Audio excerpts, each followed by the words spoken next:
Hello, everyone, and welcome back to Locked On Flames. Sean Monahan has been a hot button item this season, and this time, for the first time in his career, he is a healthy scratch. Hear what Daryl Sutter had to say about this decision and more on today's episode of Locked On Flames. You're Locked On Flames, your daily podcast on the Calgary Flames. Part of the Locked On Podcast Network, your team every day.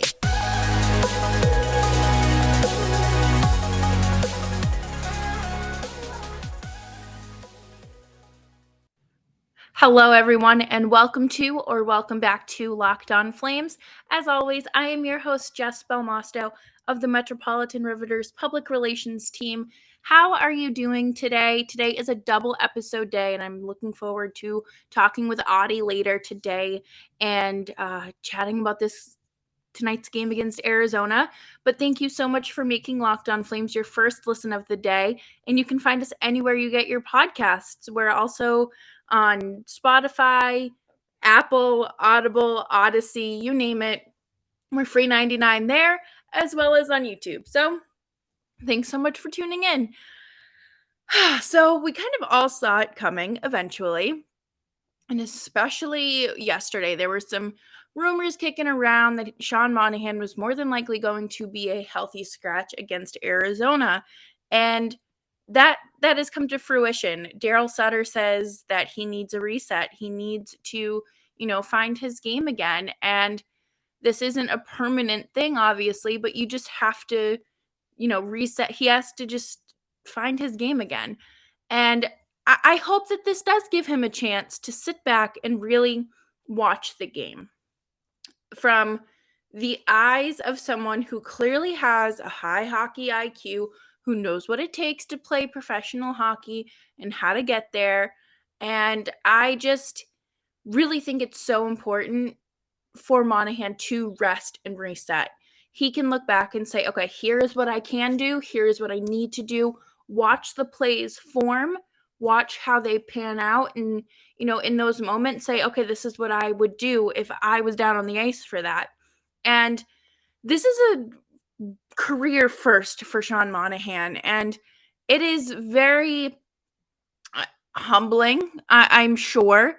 I think that a lot of people kind of are taking this, I don't want to say a little too far in terms of him like being bought out or, anything like that. But I, I don't think it's fair to kind of write Sean Monahan off right now. I think that this is the first step to really help him get back into the game. And maybe he is too far gone from where he once was. Maybe he is, but you don't know that until you work on every solution. And I'm going to talk about it more next segment about how this could have all been avoided. Sean Monahan not playing at this level of, 6-point-something million center, how that's drastically changed and how it could have been avoided. But I'm sure that this hurts Monahan. I'm sure that this hurts his teammates. Him and Johnny. I was reading older articles from the start of the season, and he talks all about how excited he is to go out there and prove himself, and then to kind of have this be thrown back in his face and kind of, not being able to keep up with his players. And it's going to be an interesting night for sure. I think that someone will most definitely grab a quote from him in some sort of media availability. I didn't see anything from the morning skate, but I'm sure that, he's earned that respect of kind of, being, probably needs a few minutes, a few hours to soak this in. This isn't something that's necessarily easily digestible, but I'll be interested to see number one, how long this lasts. Number two, Brett Ritchie being the solution to this. until Carpenter's ready to go in is certainly an interesting one. I think that it's okay that this experiment is happening in a game against Arizona. I don't think that it's necessarily, something that could have been done against a more competitive team. Could this have been done against Buffalo? I don't know, maybe, but they ended up getting shut out and lost in overtime, So there are definitely times where it's more reasonable to experiment with those healthy scratches and with these lineup changes.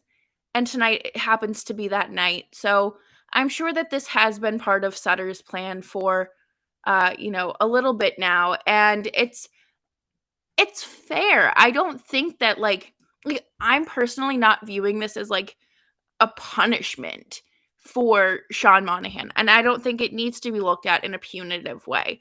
I think that it's kind of like hey, we've reached this new point in your career at the moment, and we want you to succeed, but you need to take a step back for a game. It's not punitive. It's like, in my eyes anyways, I don't think it's punitive. I think that Daryl Sutter is like a big hardo, and like he does things because he cares about his players. I think that uh everything is done for a reason, and I'll be interested to see, what happens tonight in terms of, his quotes and, if he does say anything about how long this could happen for Monahan. And my first thought, now that I'm sitting down and talking about it, is David Backes. Towards the end of his career in Boston. And I'm not saying Sean Monahan is towards the end of his career by any means, but, they were making around the same amount of money. And, Backus saw a lot of time in the press box, but when he did go out and play, he would make a difference one way or another, And I think that it is very important for players to kind of know their new role. Like, this is an unfortunate culmination of things. This isn't just because Sean Monahan like sucks at hockey, or because because he missed team breakfast, for God's sake. He's not being scratched because of that. Things happen, and you know what? I am just very hopeful. I do rag on Monahan a lot, but I do it because I care. And we're going to talk about the part that is really bothering me coming up next. So make sure you stick around for that. But before we do that, let us talk about BetOnline. BetOnline has you covered when it comes to the college basketball tournament. And for all the latest odds, contests, and player props, betonline.net is the number one source for all of your sports betting needs and information. BetOnline remains the best spot for all of your sports scores and news this season. It's not just basketball. BetOnline is your continued source for all of your sports wagering information needs, including live betting in your favorite Vegas casino games. Head on over to the website today and use your mobile device to learn more about the trends and action. BetOnline, where the game starts. Thank you so much for tuning into Locked On Flames. As always, I'm Jess Belmosto, and you can follow me on Twitter. Oh, that I just pulled up Audie's screen name card right there if you're watching on YouTube. But you can follow me on Twitter at Jess Belmosto. It's on the screen. Audie will be joining me for an episode later today where we preview the game against Arizona. But with Sean Monahan being, a hot button subject, I really thought that we needed to dig into why this happened. And yesterday there was a tweet that got me riled up. Not just me, but a lot of other people out there who watch hockey, and it's always like this older crowd that's like, I don't care if you have a compound fracture and your shin bone is sticking out through your socks. You go out there and finish your shift, and that's the grit you bring. This is not an individual sport. This is a team sport. Like, it's always like, you know exactly like the type of people I'm talking about. And it drives me bonkers. Absolute bonkers. And yesterday, someone posted about Monahan having so much heart and grit because he's played through all of these injuries. So his investment to the team should not be questioned. Full freaking stop. We are not going to do that. We do not praise people for putting their quality of life at risk so they can suffer. So they can suffer. I talk about this quote all the time on this show when it comes to talking about Sean Monahan and his injuries, and I'm going to read it. This is from an Eric Francis article. I know how some of you feel, but you know what? We're just not doing it. From October 2021. So this is a few months old, but okay. It If I bent down, my hip would lock and it would stay locked, explained Monahan. It would take a few seconds to unlock. When you're taking face-offs throughout the game and you bend down and it's stuck, it's stuck. Excuse me, he is not the Tin Man. He should not be out there doing things like that. Like, uh, let him sit. He clearly needed surgery. This incident happened, this injury happened literally 6 games into the season. And I don't care if it was a shortened season or not. Like, this is so sickening. I remember it like it was yesterday, playing in Vancouver. Me, Lindholm, and Monty always get off the ice first and walk back to the hotel for a pregame meal and naps, said Monahan. And this was before game 13 of the season. It's a 1/4-mile walk, and Monahan was limping the whole way.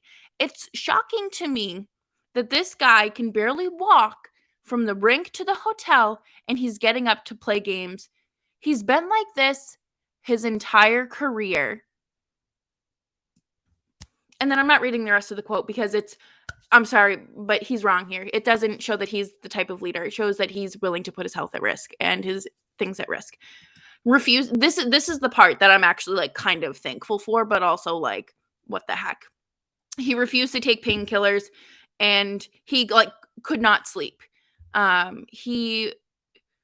Sean Monahan counted on the training staff to mask a problem that didn't get better.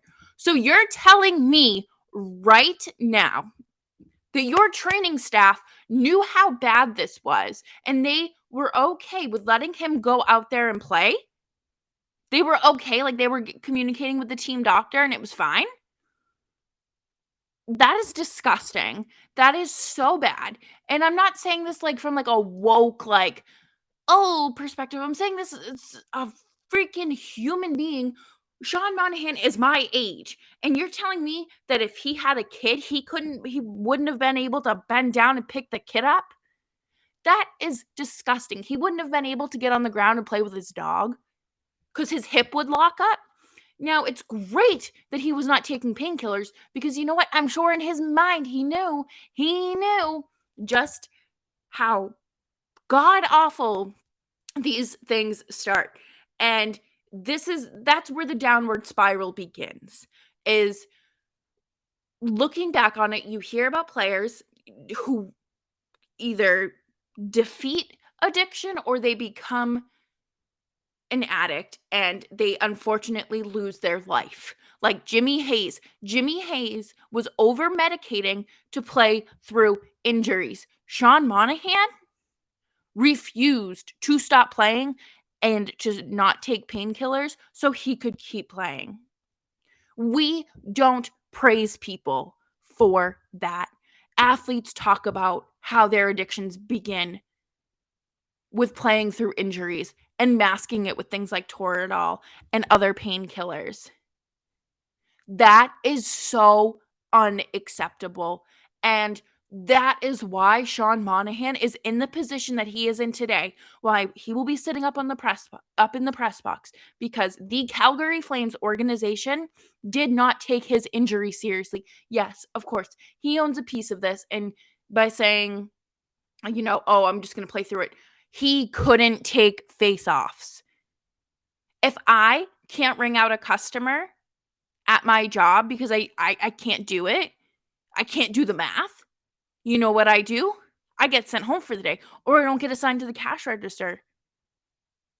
He couldn't do a fundamental part of his job from how much pain he was in.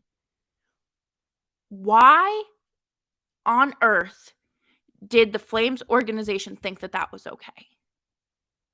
Why didn't anyone pull him aside and say, enough is enough? You're going to get a second option, or second opinion. We're going to, do some scans. We're going to do this. We're going, we are seeing how difficult of a time you're having functioning as a human being on and off the ice. You need to take care of yourself. That's right, because the ownership and thing like that, they don't care. They don't care. And it is so frustrating to see this happen time and time again. And how many times is this going to have to happen? Sean Monahan's career has been derailed, completely derailed, because of the organization's inability to help him, to fully help him. It was too late by the time May rolled around last year, and nearly a year ago, by the time he needed surgery. And then for him to rush back to the ice from May to September, October, with this serious injury that had been worsened by him playing, he needed time to rest and heal. And they couldn't do that. They couldn't do that. Sorry about that rant, but I'm also not sorry, because this is something that is just really bothering me and has bothered me since I found out he played through that injury for the entirety of last season. But coming up next, we're going to talk about winners and losers of the week so we can end the show on a positive note. Yes, so thank you so much for tuning into Locked On Flames, and make sure you are subscribed wherever you get your podcasts, wherever you watch your favorite YouTube channels. Wink, wink. Thank you all so much for tuning in. As always, it's a blast. I love talking with y'all on the social medias, so make sure you're commenting when you watch the videos, or start a conversation with me on Twitter. Let's have a ball. But my winner this week is Linus Ullmark and Jeremy Swayman, and the goalie hug that they do at the end of every win might be like one of the best parts of my week.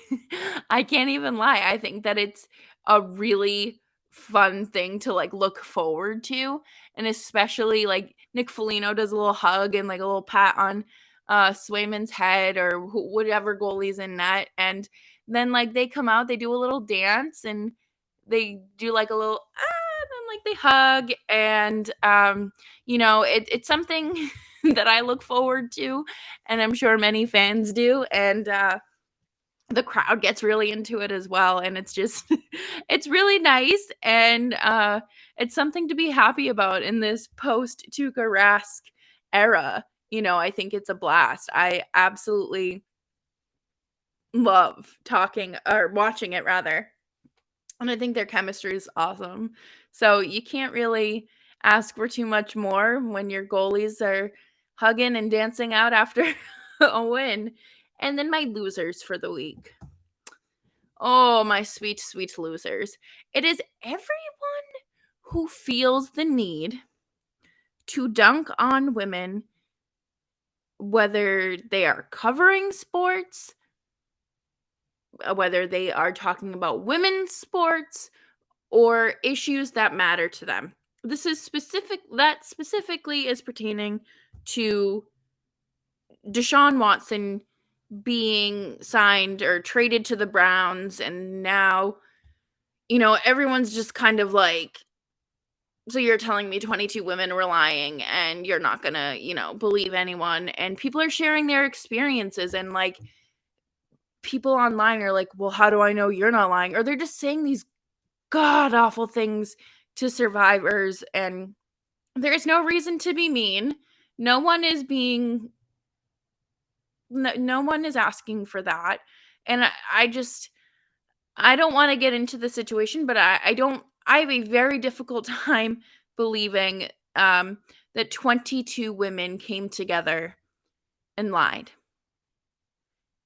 And it's difficult to sit here and watch people like say, "Oh, I'm so excited to watch him play again," when, there are more than likely victims along the way. And also, just to sit here and like dunk on women in general, like, you don't need to come online and call me a pig or to tell me I don't know enough about hockey to be covering a team.